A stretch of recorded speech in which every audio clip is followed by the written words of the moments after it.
influencing popular culture, politics, and everything in between. The local station takes you ringside as we discuss the crazy world that is professional wrestling. This is Going Ringside with The Local Station. Hello there. Thank you for joining us on a packed episode of Going Ringside. I'm your host, Scott Johnson. Before we get to it, put it on the screen for me.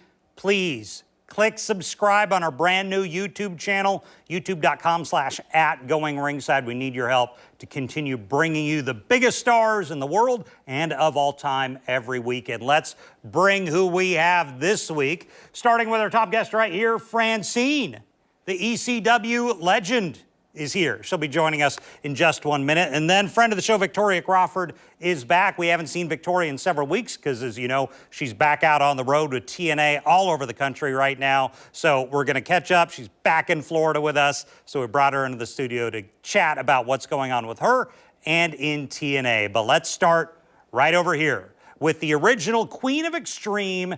This is Francine right here. So Francine, I got to say first, has been in the news in the last few days. It's been some health news. I want to give you a positive update from Francine before we get to her interview. So it was July 3rd when she put this on X. Today I'm going to get an ultrasound biopsy to see if the mass in my breast is cancerous or if it's benign. Really nervous. Prayers and good vibes are welcome. Fortunately, good news, just in the last few days, she responded. Just got my biopsy results and no cancer was found. God is good. Thank you for all the prayers and positive thoughts that you sent my way. So good to hear that from Francine. That is some good news to hear that it was benign. Nothing to worry about there. But I do want to talk a little about Francine. In the 1990s, my personal cable system where I was growing up didn't get ECW, so I couldn't see it. But when I would watch WWE, WCW, hear about things. It was early internet. I kept hearing about this woman, Francine. She was a trailblazer in changing the industry as it went from children's programming, essentially, to hitting that 18 to 34-year-old male demographic. That's exactly where Francine hit. And that she is one of the reasons why ECW was so popular in its day, is because she knew how to go out there and, for the most part, be a heel.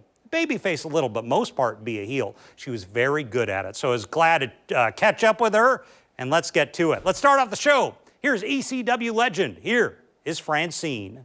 Well, we are here with the legend herself, Francine. Francine, thank you for joining us on the show today. Thank you for calling me a legend. Well, wow. You're a lot more than a legend. You've done so much. Talk to me about what is going on in your world right now. Oh, wow. Been busy doing these conventions. So happy to be back in Florida. I have not been here.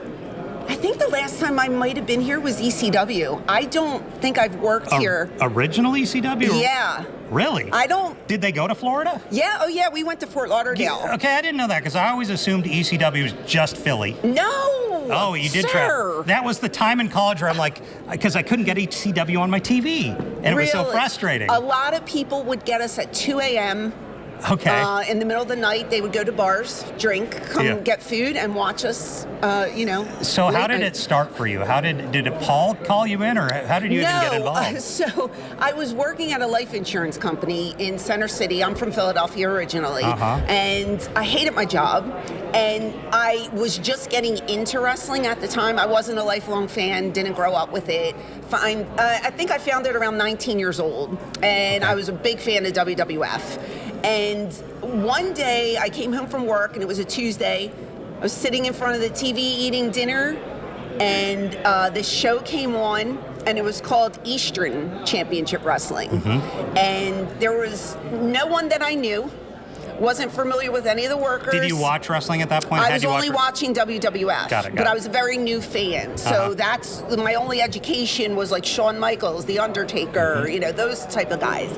Didn't know anybody that was on the screen that I was watching, but something drew me in. And I watched it for about a month, and a commercial came on, and it said, do you want to be a manager, a referee, or a wrestler? Call this number. And I said to myself, I hate my job. I think I can do this. I'm going to call this number. I never step foot in a wrestling ring. I didn't know what it entailed. I didn't know anyone, but I just picked up the phone and I called the number and I met with Todd Gordon, who is the founder of ECW. And I went in thinking I was going to be a female wrestler. That's when Paul Heyman came in and said, no, no, no, you're going to be a manager. And so was the culture, you were 19? Is that I was 19 when I started watching wrestling. I was almost 21 when I joined ECW. Which is the same, it's just still young. I was young. Was it I can't imagine a 21-year-old going into the world of ECW.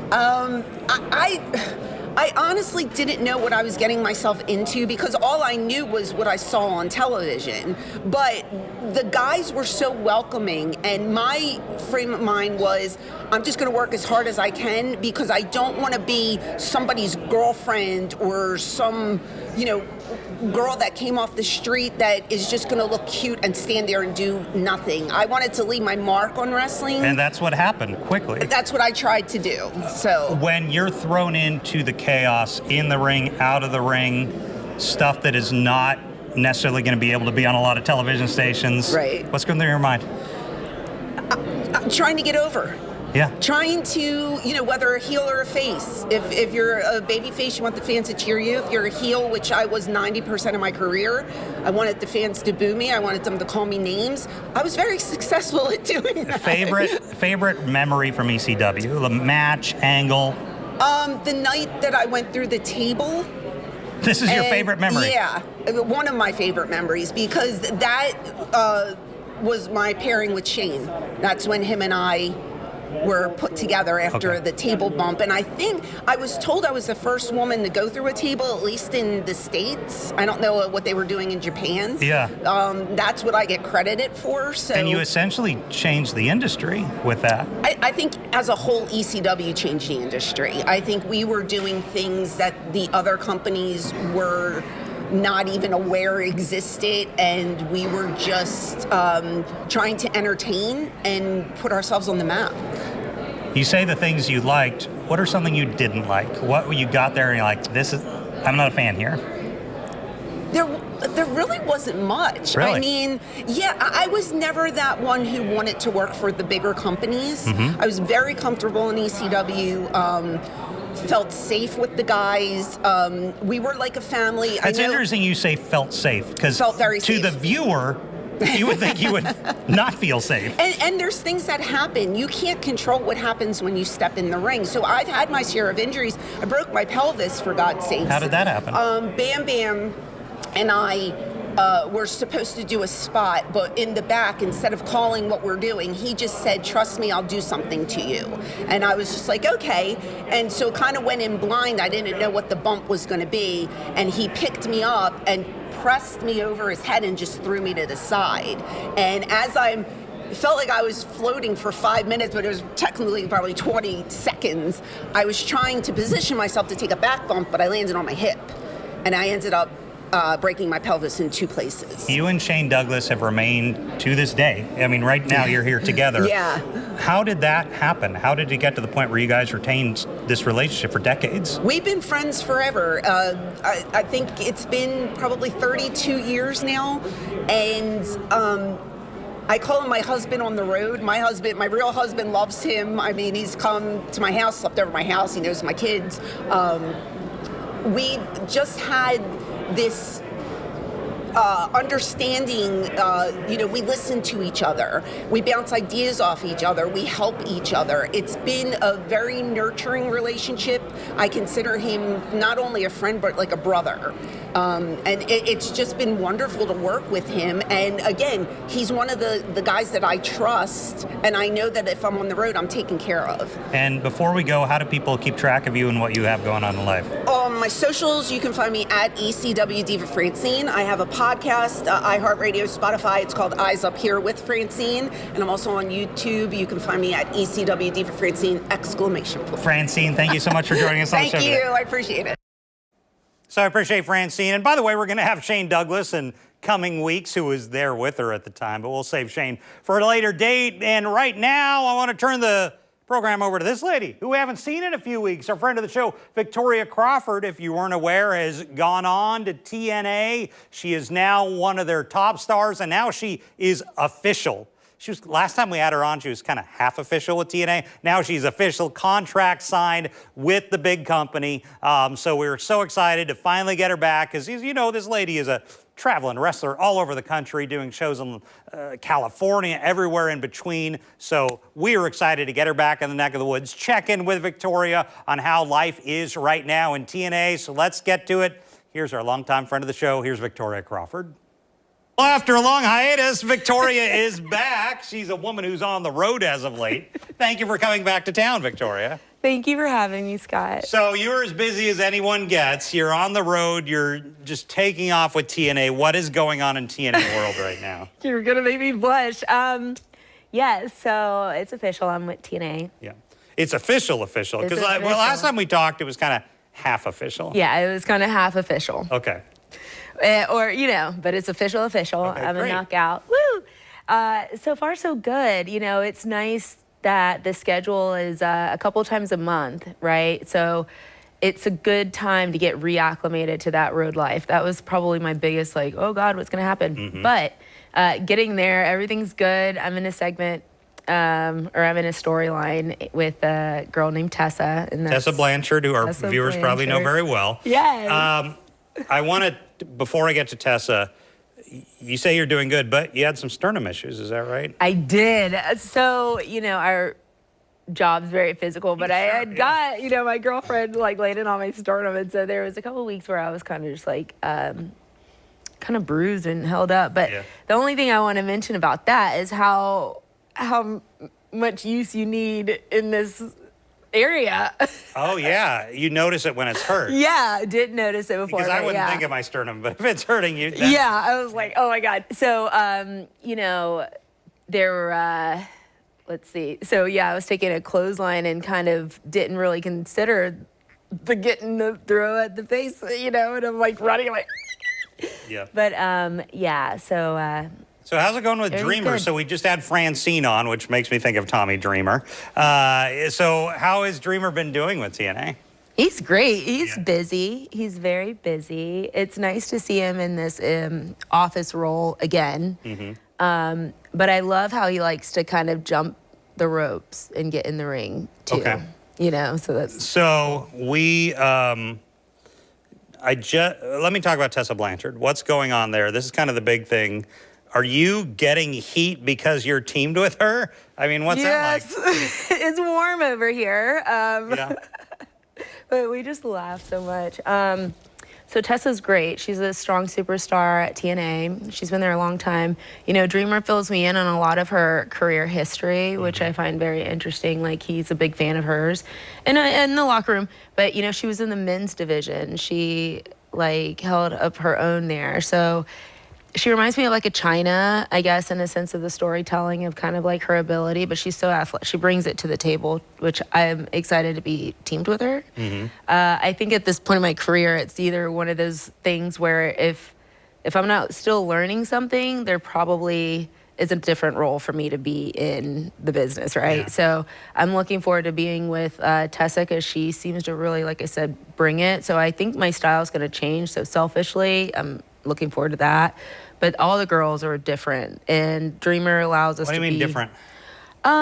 You know, because most of the girls have a background in the independents, so they kind of bring in a lot of different styles. Like, for instance, Masha or Tasha Still.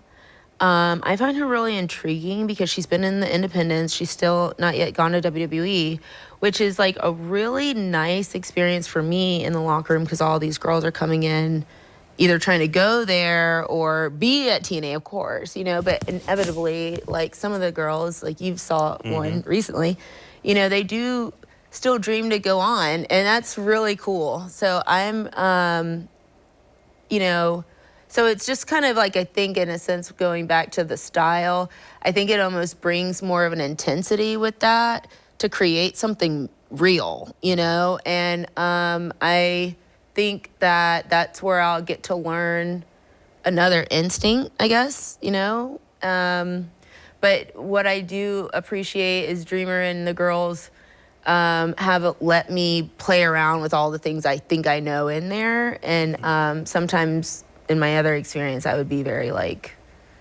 trying to make it perfect.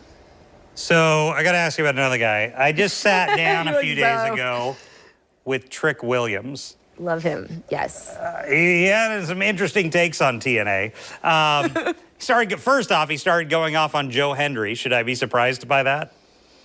I don't think so. Okay. Absolutely not. You know, definitely when they both have some time in the ring, the fans are really responding to seeing their drama, their beef, you know. But again, it's a clash of styles. Like, you know, Trick started with WWE back design.